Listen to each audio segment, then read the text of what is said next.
On va commencer avec la psy, comme tous les mercredis. Dominique Servan, bonjour. Bonjour Marina. Vous êtes psychiatre, responsable de la consultation stress et anxiété au CHU de Lille. Alors la semaine dernière, on avait vu comment résister au stress au travail. Aujourd'hui, on va voir comment rebondir après une situation professionnelle qui aurait été difficile, après du harcèlement, après une menace de chômage éventuellement. Il y a beaucoup de téléspectateurs qui nous disent qu'ils ont vécu ou qui vivent des moments difficiles dans leur travail. Qu'est-ce qu'on peut faire pour rebondir ? La première chose que je conseillerais, c'est de prendre du recul. Alors, de prendre du recul particulièrement avec les pensées négatives, les ruminations. Face à toutes ces situations que vous avez citées, et on peut aussi rajouter les incivilités, les violences qui sont en flèche également, qui montent actuellement. Il est légitime, en fait, d'y penser. Il est légitime de ruminer. Et en fait, ces pensées nous entraînent plutôt dans une spirale qui nous empêche de rebondir et de s'extraire de cette situation. Alors c'est pas toujours facile, contrôler ses pensées.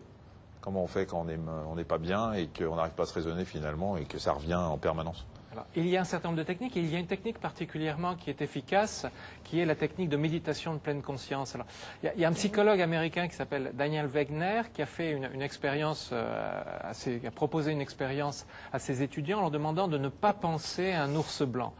Et le fait de ne pas penser... De le dire. Absolument. De leur dire, ils pensaient qu'à ça. Voilà. C'est-à-dire que lorsqu'on essaye de lutter, de s'extraire de pensées, d'autant plus qu'elles sont légitimes, que c'est quelque chose de négatif qui vient de nous arriver, eh ben, on les tourne en boucle. Alors cette technique, elles sont assez simples. Elles consistent, il faut s'entraîner, à se recentrer sur le moment présent, sur la respiration, sur son corps et sur ce que l'on fait dans le quotidien. Ça peut être marcher, ça peut être manger, ça peut être se brosser les dents. Et en fait, on ramène son attention, au lieu de se focaliser sur ses pensées, sur ce que nous sommes en train de faire. Et on prend une distance, on ne s'évade pas, on observe ce qui nous arrive, mais on prend une distance pour ne pas être parasité en permanence. Alors, le but de ces exercices, c'est de mieux accepter la situation, mais est-ce que c'est une bonne idée, après tout, d'accepter toutes les situations ? Alors, par accepter, c'est pas subir, c'est pas trouver que quelque chose est juste alors qu'il n'est pas juste.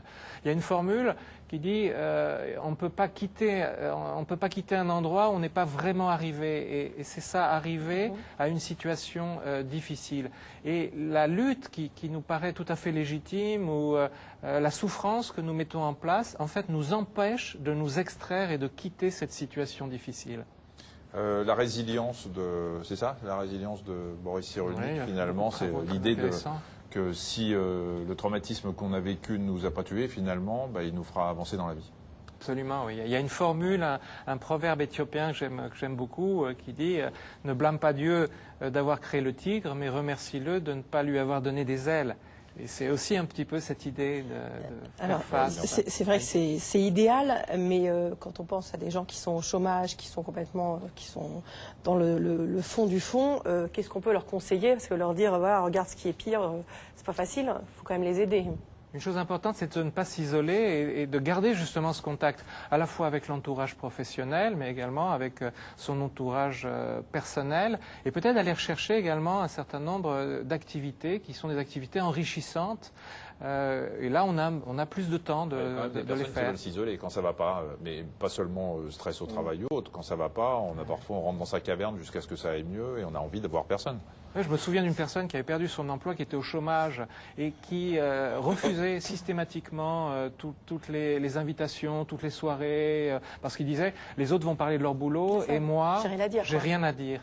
Et là, l'estime de soi qui s'effondre bien souvent, la confiance en soi et c'est pas parce qu'on est en recherche de travail après cette période qu'on n'a pas des choses intéressantes à dire et au contraire, là, il faut vraiment faire ce travail Faut se forcer, quoi. Oui. Se forcer un peu.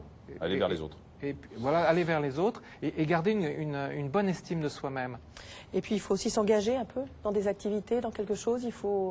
Qu'est-ce qu'on peut proposer comme autre conseil? On perd beaucoup les rythmes, les synchronisateurs du travail qui fait qu'on se lève chaque jour. Tout ça, on l'a perdu. Donc, il faut créer de nouveaux rythmes. Les horaires sont très, très importants.